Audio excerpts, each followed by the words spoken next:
for joining us today. I am Lynell Seabold, the Executive Director of the Ava Gardner Museum, and I would like to introduce you to Lora Stocker, who is a board member of the Ava Gardner Board of Directors, Ava Thompson, who is the great niece of our own Ava Gardner, and Ava Silver, who is the great grandniece of Ava Gardner.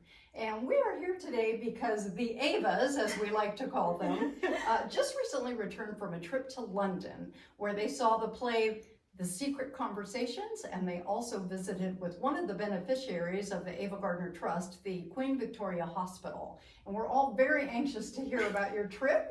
And I think I'd like to start with the play. Everybody wants to know, what were your impressions of the play, of Elizabeth McGovern, and the entire experience?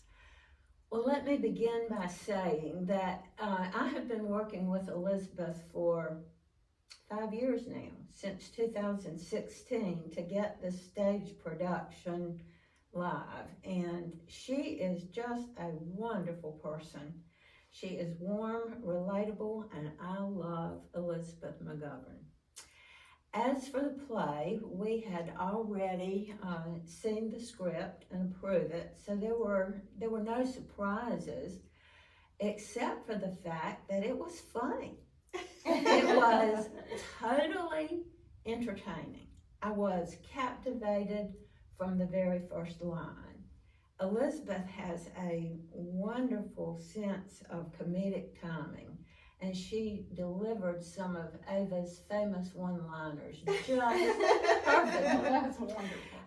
Ava, Melissa, and I giggled all the way through it, and there were a couple of fellows sitting right behind us, and they just laughed and laughed.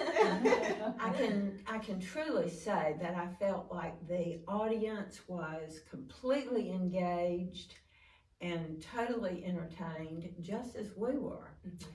And you know, in a situation like this, family is the hardest group to please, but we are totally pleased. We have nothing but positive things to say about Elizabeth and Carl's production of Ava, The Secret Conversations. That's amazing. That's so great to hear. I know we were anxious to We were hear. very anxious to hear what you guys thought. You know, you mentioned that you had kind of a preliminary glance and a chance to review the script and give some input or insight into Ava's character.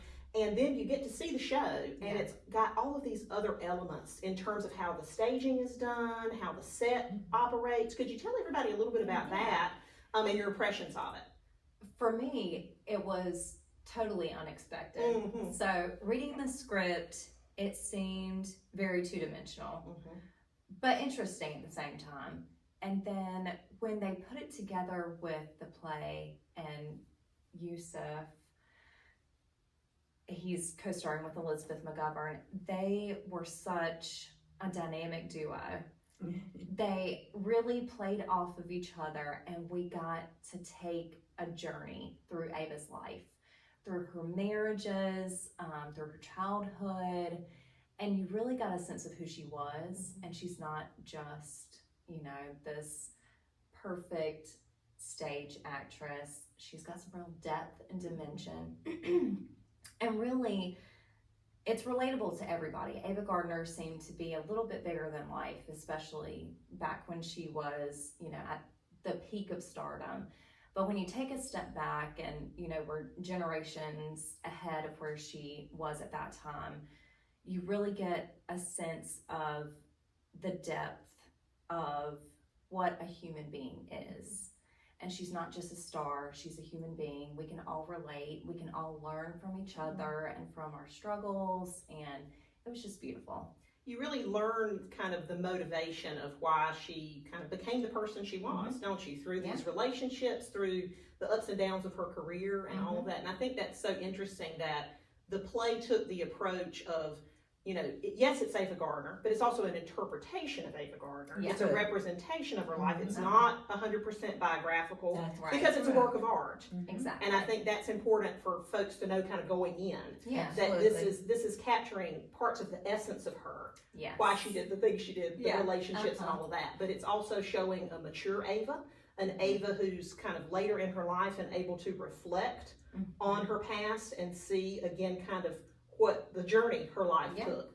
I think we can all kind of relate to that. Absolutely. You know, as we age, we all kind of look back on what we've done, what we've accomplished, what maybe we didn't accomplish, and we have, you know, some maybe slight regrets, but then other things that you just wouldn't trade for anything.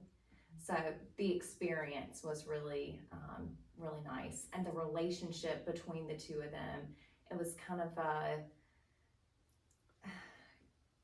almost a reverse magnetism in a way, but it pulled things out of her because it was a little uncomfortable at times. So it was really nice to see. But it was just the two of them Just on the two of them. stage, and yet Yusuf, Yep.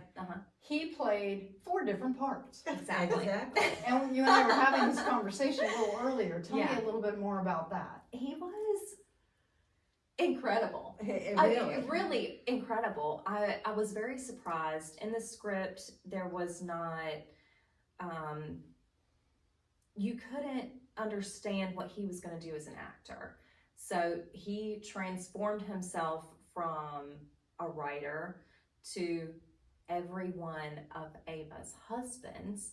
And then they kind of transported back in time, even though the set stayed the same, the costumes stayed the same, the personalities transformed back into Mickey Rooney and young Ava, and then Artie Shaw and a little bit wiser Ava, but still naive and learning. And then finally to Frank and Ava, which is, you know, kind of what everybody, I think, whenever I'm describing Ava Gardner, especially in my generation, if they don't know who she is right away, she was married to Frank Sinatra. So this is kind of the pinnacle of, you know, the crux of most of her young life. This is where she learned the most. This is where she kind of came into her own and learned the most about herself, I think. Really solidified her independence. Yes. Because she realized Exactly. through these relationships, all of whom, you know, her husband she adored, she loved every Exactly. one of them and stayed connected with them the rest of her life, which, you know, how many divorcees can say that? Exactly. So she had a wonderful rapport, but she also realized what was important to herself Yes. and what made her happy and what made her feel whole. Mhm. And she spent the rest of her life pursuing that, which, I mean, what Yeah. a remarkable choice to make in the 1950s. In the I mean, 1950s, come that is really, I think that's where the play really kind of sung at home. Yes, You know, they yes. just, they kind of painted her as, you know, she's a pioneer. Mhm. She is the independent woman. Mhm. This is what she's done. And she did it all without the husbands. You know, we Yeah, had that she- conversation yeah. a lot. And that in spite of sometimes. in spite of, absolutely. Yes. She emerged from her marriage to Frank as a bold, courageous, independent woman, Absolutely. having learned a lot through her 3 marriages. But she said that she loved completely and passionately, but she did not choose wisely. Mhm. And that came through in the play Mhm. very clearly, that her choices had not been wise ones, and the marriages themselves were portrayed, in my view, very accurately. Mhm. Anatole Youssef, who played He's Peter brilliant. Evans, he really was brilliant. His Mickey was so cute and so enjoyable. His Artie was frightening. He was so abusive, verbally abusive, and his Frank was low-key, but it captured the depression and the disillusionment of Frank Sinatra at that particular point in his life, when his career had pretty much fallen apart prior to From Here to Eternity. So although I felt like that was a very accurate representation of Ava's life, you are absolutely correct, Laura, in that this is not biographical. It is fictionalized, but it is fictionalized in such a way that it fairly represents our Ava. Mhm. So I can't say enough good. Well, I was just thinking, I wanted to ask you, you are the one who knew Ava during that time in her life. You personally had ongoing relationship with your Aunt Ava at that time in her life. So how did Ava's persona, how did she get captured by Elizabeth McGovern for you? Good gracious. Good question, tough question. As the play progressed, for me, she became more and more like Ava. By the final scene where she was reminiscing the dance from the Barefoot Contessa, I got misty-eyed. Mm. I was totally captured by Elizabeth as Ava by that point. And I can't point to any one particular thing. It's something that built throughout that 90 minutes. But I felt like from the beginning, back in 2016, that Elizabeth was going to bring the depth and the width of all of her acting skill and ability to this role, because it was a passion project for her, and she did exactly that. And That's what it's about. Yeah. It's about capturing a persona. It's not about a caricature. We're not trying to Recreate. be Ava Gardner. There's always that comment about, well, she doesn't look like Ava, but that's not the point. The point is to capture the persona of who Ava Gardner was, and as the person that knew her, I think that was happened important for to me to know that that was what happened. that she inhabited the character, and all that she brought to it in terms of being the star of the production. She also wrote it. Yes. Which, I mean, come on. Yes. I mean, you can't get more connected with that. So she lived with the writings of Ava, the words of Ava, the relationship that you were, the kind of insights into who the real Ava Gardner was that you were able to provide. She was able to take all of that and distill it down into this character that she created on stage that kind of speaks to the essence of Ava. Exactly. And to Elizabeth's credit, during the years when she was writing and sending me scripts, and I would read and study, and so would Ava Melissa, and we would send our feedback. And everywhere we asked for changes, clarifications, amplifications, she did it. Now, that is very professional behavior in my book, and it was greatly appreciated. It speaks to Elizabeth's character. She's a wonderful person. And it speaks to, again, the passion that she had for this project and for Ava. And wanting to keep it authentic. Right, a true collaboration. And she's a star who's, she's been in film for a long time. Since she was a teenager. So she had so many things that she could directly relate to Ava. And when, the time in Ava's life that this play begins, it's Ava later in life, reflecting on life, being a little kind of gun shy of the press, but also wanting to get, her truth down on paper. Yeah. And the play begins with talking about, her counterpart is Peter Evans, who again was a writer who was brought in to write Ava's biography. So this, the whole play is structured around kind of the dance that they share. And it's so great that dance is actually in the show, because it begins with probably Ava being a little guarded, and over the course of the show, you get to learn more and more about her, peeling back the layers of an onion, which is kind of what you were saying with you seeing it building over time, over the course of the production, you getting to know more and more about her. Elizabeth said that because of her life's experiences that she had earned the right to play a mature Ava Gardner.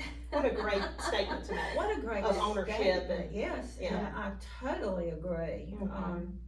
She also has talked extensively about, with no sense of being a liberated woman, Ava Gardner was a liberated woman who didn't claim the title. No, she just was. Well, That's how she again, lived. and that's why she again continues to resonate with folks today. And there may be people like our generation who kind of found Ava through Frank, but once they found her, they were like, Where did this come where from? did this come from? And how do I not know about her and all that she is? And she, we've had this conversation before about Ava standing on her own without, yes, you can know about her husbands and you can know about that, but all that she accomplished in her life, all that she did, you know, the impact she made, how much she's given back, even, you know, the legacy that she's left us with, the stories that we have to tell about her remarkable life.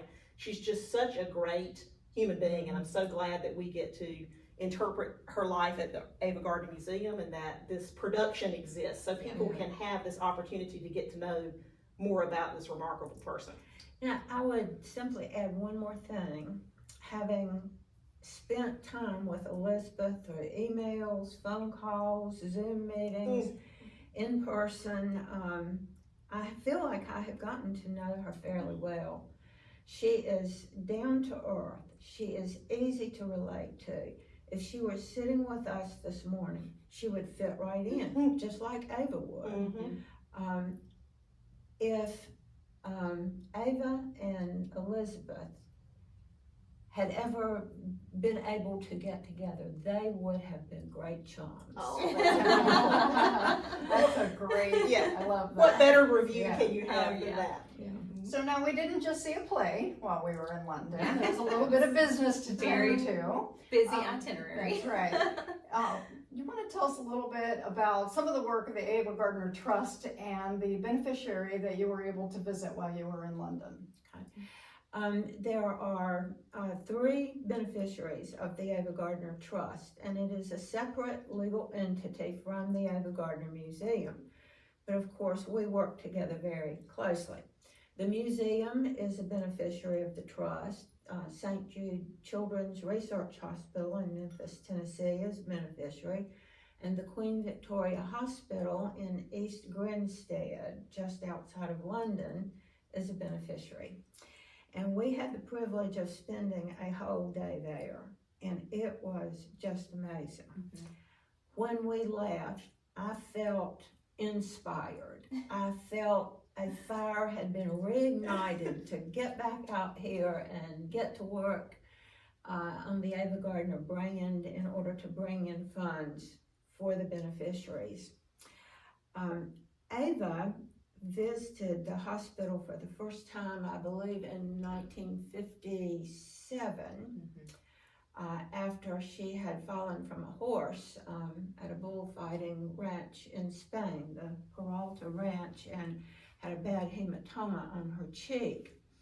And she went to the Queen Victoria Hospital, where Sir Archibald McIndoe told her, no plastic surgery, no cutting, you treat this hematoma with heat and massage, and in time it will get better. In the meantime, she was going back and forth to the hospital, and McIndoe was working with the burned World War II pilots. There were 649 burned pilots treated at the Queen Victoria Hospital, and they were all members of the Guinea Pig Club. And they called themselves the Guinea Pig Club because they felt like they were McIndoe's guinea pig being used in his plastic surgery research, which became world famous. And to this day, 4 and maybe 5 of the guinea pigs are still living. Wow. There were 600 original members of the Guinea Pig Club. In World War II, the fighter pilots, bravely went out to defend our country and basically democracy. Everybody knows about World War II, but the engines for the planes are in the front of the plane. There's just a small glass window between the engine and the pilot.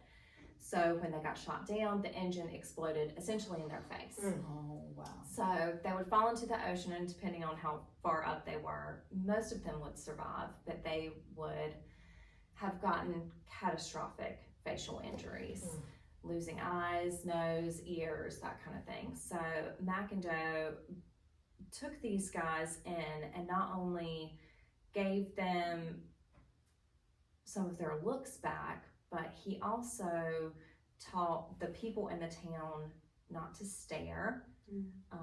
And There'll be a blog post about Yeah, I was this. gonna say, That will go into a little bit more detail, but essentially he brought them back into the community. Mhm. So where, you know, they had horrible problems with depression and suicidal ideations and that kind of thing. And he gave them jobs. He brought them back into the community, and he tried his absolute best to restore their facial structures. So when you look at pictures of these big groups of the Guinea Pig Club, you almost can't even pick out the facial deformities because they're so happy and they have such a rich life. Most of them went on to be employed for the rest of their lives and have families and, you know, lived beautifully in East Grinstead. And it's really, it was incredible to see all the pictures. And the hospital is in London, but there was an American Red Cross wing. So there were Americans there as well.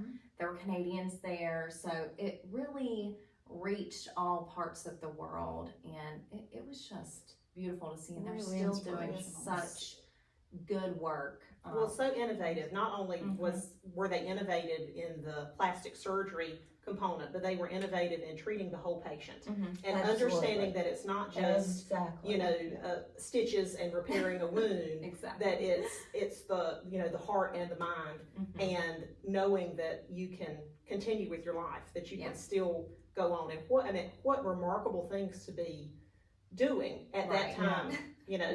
And McIndoe is an American and moved over there. So he has roots here, and Ava has roots here, and she also had roots in London. So it's kind of a full circle kind of thing. But she met some of the guinea pigs, and that really kind of gave her courage and made her feel like, you know, this little dent on my beautiful cheekbone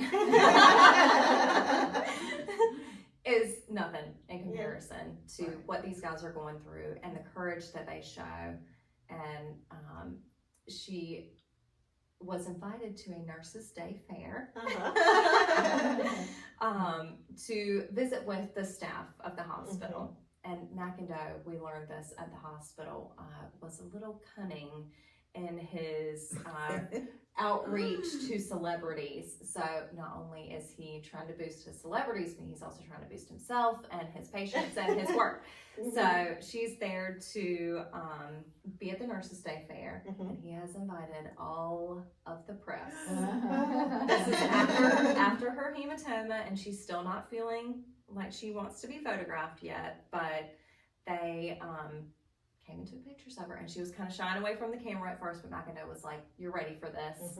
Let's do it. Stand out in front, look at this picture, and tell me what's wrong with it." And she's like, "There's nothing wrong." Well, again, not only is he doing that kind of whole patient therapy and restorative efforts with the pilots, he's doing it with Ava. Yeah, How wonderful, and how wonderful that she was able to connect with him in that moment and find her confidence again, thanks to his insight. They actually became good friends. When she would visit the hospital, she would stay with, she came to call him Archie and his wife at their residence there near the hospital.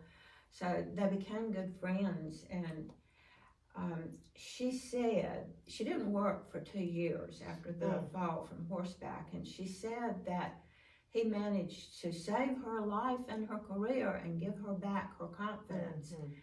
And he had told her that the time she spent with the guinea pigs was restorative for them, but she said that they helped her more than she ever helped them. And it really just proves, because this beneficiary was handpicked by Ava Gardner herself. When she set up the Ava Gardner Trust, she specifically named the Queen Victoria Hospital as a beneficiary. So you know that they touched her heart, and she wanted to give back. And just as an aside, and I know it's bad manners to talk about money, but we'll allow it. Just this once. Ava's trust was legally established in 1986. And since 1986, her trust has contributed 650,000 British pounds to the Queen Victoria Hospital, which is roughly the equivalent of $1 million American dollars. Isn't that wonderful? Now, this is since 1986, and I would suggest to Ava's fans and advocates that she wasn't broke, or she would not have been able to contribute that much money. That's right. Yeah. Thank you for clearing that. She liked to say that to, kind of bring things down back to earth. I feel like in everything I've read, and Mom knew her more personally than I was able to, I feel like she tried to ground conversations when she was with people. She didn't want to feel or make anybody else feel like, she was better than they were. She always tried to bring everything back down to earth, and she's just a regular person, and because I think she felt that she was. Yeah. She was, and she was relatable, and she was, as the play interprets her life, as you knew her, she was, a real person, away from the glam and glitz of Hollywood, although she could fit into that role perfectly. Right. But she was so generous and so kind and so legacy. I like to say that she was both interesting and interested. That she wanted to learn, she wanted to do new things, she wanted to meet new people. And then when she met this wonderful doctor and had this experience of healing that she went through and saw the work that he was doing, she said, I'm going to make sure that in my own way that I can contribute to that. Yeah. Yes. Yeah.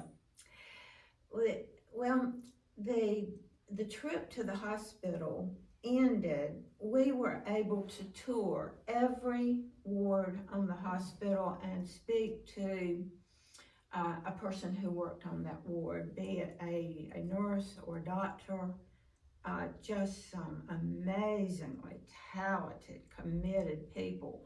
But the last ward that we visited was the peanut ward, and that was the children's ward. So cute.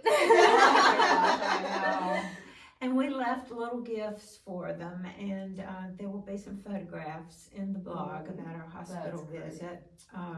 Some gifts from here. Yes. You were able to bring Ava with Gardner you. Museum. Yeah, That's right. Yeah. And they gave us some gifts, and let me show you. Oh my Oh, goodness.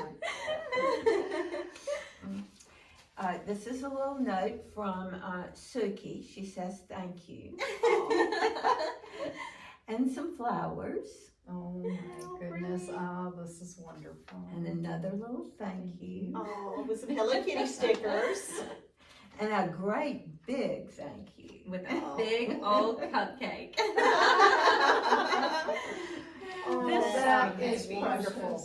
This ward got its name, the Peanut Ward, from a fundraiser that was held decades ago, where the folks who contributed 12 pennies to the construction of a wing of the hospital got a bag of peanuts. I forgot to mention, the entire hospital was built, the entire original portion of the hospital was built by the community of Grinstead by donating one brick at a time. Oh my goodness. Isn't So that amazing? this has been a passion project. It's truly from a the community beginning. hospital. Community hospital. And it's the community that invests in the healing of all the patients that are there. And that continues today. That's amazing. This hospital is the second smallest hospital in Britain's National Health Service, but it still is doing world-famous research in certain specialist areas, occupacial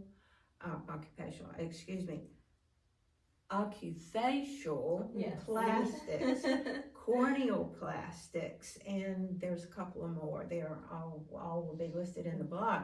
But I mean, they're doing groundbreaking research to this very day, in spite of the fact that they're the second smallest hospital in the National Health Service.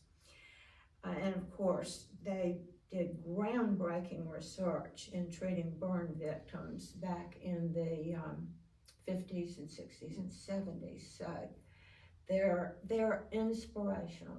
Well, I'm just so excited that we could have this conversation today. Oh, yeah. And share this, and you've teed it off greatly, you're so good at this, that we are gonna have 2 blog posts from Yes. kind of reflections of the trip and a deeper dive into both your thoughts on the play and your experience at the hospital with And photographs. other Yeah. things, there were other little side trips that you That's guys were able to right. take. They went to 34 Ennismore Gardens, and they were able to get into the garden and see the urn at a special memorial for Ava. So I know there's other things for you guys to share. We're looking forward to the We're blog. gonna need to have them back. What do you Yeah. think? We, We totally need to come back. Just be a regular We need to weekly just- thing. Yeah, I'm good with that. We visited with some of Ava's closest friends there in Ennismore Gardens, and that was truly That was a highlight. really special. for us. That's another episode of this Yes, conversation, for for sure. Ava loved her friends deeply. So this, when you say you visited with Ava's friends, you're really saying you visited with more family members. Exactly. Exactly. Exactly. Yeah, Perfect that's way of saying that. wonderful. Mhm. And we look forward to sharing that. Yeah, That's great. Great. These friends were Ava's best friends during the last 2 decades of her quiet life in London. They spent hours together, shared all of their secrets, just like girlfriends do. Well, what a great teaser for a future Yeah. episode. Make this happen, Lynell. Let's do Well, it. thank you guys so much for Thank you for sharing having these us. stories with us, and we look forward to the blog and maybe, yes, another Ava Maybe Chats, a another little bit more in depth on your trip. But thank you again for sharing Thank this you. and joining us today, and thank you for joining us today as well. Have a great day.